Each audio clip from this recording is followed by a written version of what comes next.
welcome back to another episode of The Retirement Key. I'm Casey, and I'm here with financial advisor Justin Doback of Abich Financial Services. Justin, it is great to see you, as always. How we doing? We're doing really well, and Casey's doing a whole lot better. She had an exciting weekend. I and sure did. I got got a little jewelry on my left hand this weekend, so I'm on cloud 9 over here. Can't bring me down. Hell yeah. Well, that's I'm right there with you. I know that was some of the adventures on the last podcast. So I'm Casey's guinea pig for all the listeners out there. You got to give me all the tips and tricks because I'm taking advice from everybody. Good deal. All right. Well, I'm excited to get into it with you today, Justin. But before we get started, if you're listening, we want to make sure that you've got our contact info handy. TheRetirementKey.com is where you can find us, and it has all the info that you need to get connected with Justin and the amazing team over there at Abich. And of course, you can also always find all the info that you need posted in our show notes for you. Now, Justin, I know that you know in this industry, sometimes you got to talk about things that you might not want to, topics that are not so fun, but they are still so important to address. So today I wanted to chat with you about aging parents and the aspect of financial planning for families that kind of goes along with that. So to start us off, Justin, can you talk about why finances are such an important topic for families to address in the first place? Yeah, absolutely. And this is something that I talk with on, maybe not a daily basis, but definitely at least several times a month. And it really boils down to all the people that I'm talking about, right? As a retirement planner, right? They have been solely focused, for the most part, on themselves or their kids for their entire working careers. And they sometimes fail to neglect the reality that now their parents are getting older and really getting older into the years where we start have to worrying about care, health concerns, things like that. And I get countless questions on, Justin, how do I approach this? How do I handle this? How do I XYZ? And really it boils down to a few major points. Is that this is a milestone in life. Everyone must go through it, right? Time is finite. And having that conversation with your parents, but keeping it friendly, keeping it open-ended, saying, hey, guys, how do you imagine care in the future? What are your wishes? How can I play a role in that? These are those friendly things to get it started, because really that's the largest hurdle, is just simply addressing it. And most importantly, addressing it before the real crisis happens. That's the focus. Getting ahead of the curve. Well, so it's hard because money is a taboo topic for a lot of people, and it's uncomfortable for people to talk about. So can we dive a little deeper, Justin, and talk about how families can initiate these conversations about money, about long-term care with their aging parents? Do you have any tips and tricks that people can utilize to get these conversations going? And also, when's the best time to start having these conversations? Because like you said, you don't want to wait until there's an event. Absolutely. And and you're right. It's better to have it later before or never. Ooh, goof that one up. Everyone knows the saying there. Everyone knows that saying. Have the conversation, whether that be, and I understand, you most likely have your own family, your kids, etc. Holidays, right? Going over for events. These are the times where you say, hey, Mom, Dad, can I just talk to you for 30 seconds? And just keep it light, keep it.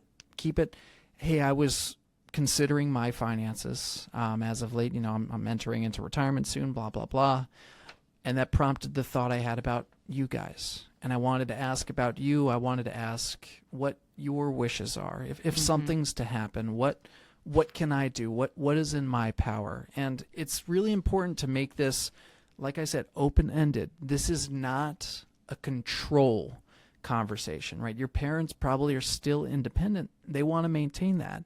But it's more so just understanding that we have some guidelines in place. And, guidelines are great and all, but that next step, that next hurdle is really putting it in writing. Whether that be advanced medical directives, LPOAs, POAs, powers of attorneys, for those not aware. These are those documents that will really alleviate those situations when the time comes, if that time comes. Right. When difficult decisions need to start being made, whether it's in regards to their finances, in regards to their health. You just want to make sure that you have those documents in place so that there is no stress, there is no concern when that time comes. That is the preparation pre-crisis that you asked about, Casey. Yeah. Yeah. Well, and you'd mentioned putting it in writing, and something I wanted to ask you more about was estate planning. Yeah. Because that's something I've had to get a little familiar with recently. Mm-hmm. We lost my dad completely unexpectedly this past August. Thank you.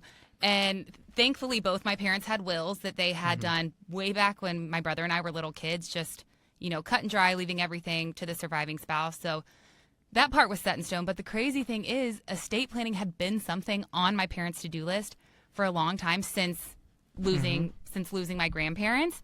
But they just hadn't gotten to it yet. But it was something that they were talking about. So since losing my dad, my mom has made estate planning her priority. She has jumped in headfirst to get everything organized.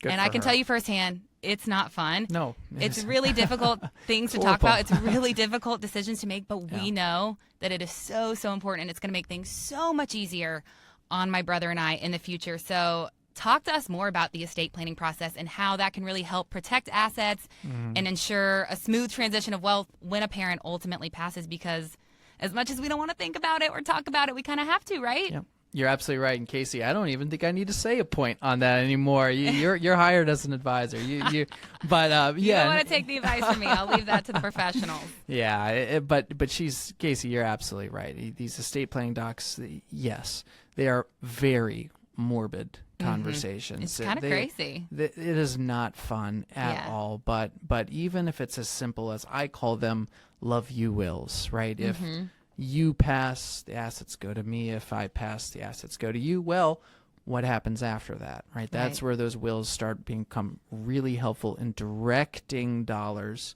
to where you want, most importantly, in a tax-efficient and time-efficient way.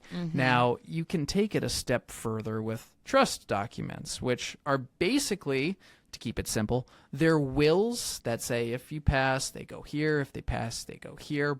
But if you both pass, they go here, but they go here in this manner.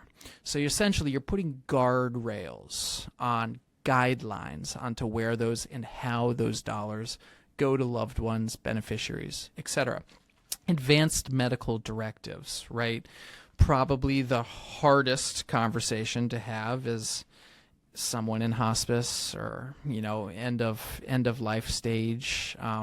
What do they want? And instead of doctors and nurses coming to obviously grieving and distressed family members and saying, what do you want to do? It's there. The decision's made. It makes it so much easier on everyone in the family. I've seen this time and time again where people said, I really thought it was quite ridiculous getting these things set up and established. I didn't want to think about it. But now that that's said and done, it quite literally paid its weight in gold. And as well as powers of attorney, right?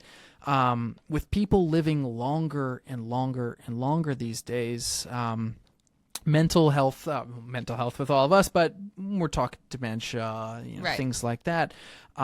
Having those documents already in place jumps a very, very large hurdle of trying to establish those things once the mind has already started to deteriorate a little bit.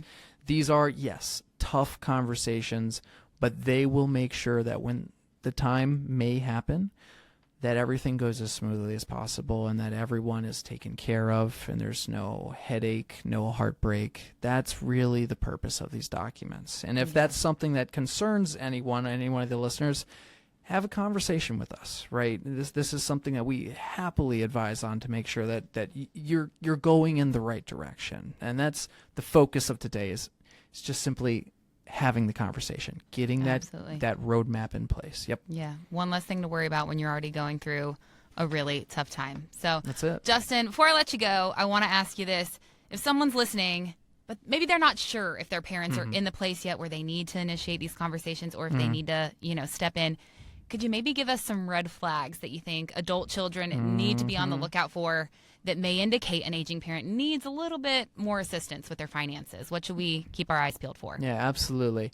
Some of the major red flags are, missed bill payments or some out of the normal spending habits, maybe confusion over very basic financial conversations, distributions, etc., as well as an increased need of the children's help, maybe saying, hey, can send me some money here, right? That's an immediate red flag. Just saying, why do you need that? And again, bringing up those conversations in a friendly manner, right? It is always the best option. As well as if you start seeing mail pile up. I know this one may sound a little silly, but this is a really good telltale sign of aging is a pile of mail just accumulating on the counter, no direction, hasn't opened it, no real interest to open it. That's a big red flag. As well as a increase in interest for, and I'm going to put my bunny ears up here for those listening, to risky investments that just sound too good to be true. I think we all joke about the QVC, right? The jewelry channels, things like that. Just be conscious of that, and a lot of times these patterns, these habits are completely innocent, and there is nothing going on in the background, but it's just something to be cognizant of, because if they start compiling together, that's when, okay, maybe we need to start having those conversations. So just a heads up for those few things. That's what I've seen in my experience. That's what I've had conversations with clients with in the past. Yeah, I think those are the key points. All right. Well, Justin, this has been great information. Like we said, we know that these conversations are not fun to have with your loved ones, but they are so, so important. So, crucial. Justin, to our listener tuned in today, maybe they've got some questions. They want to schedule some time, sit down, have a chat with you.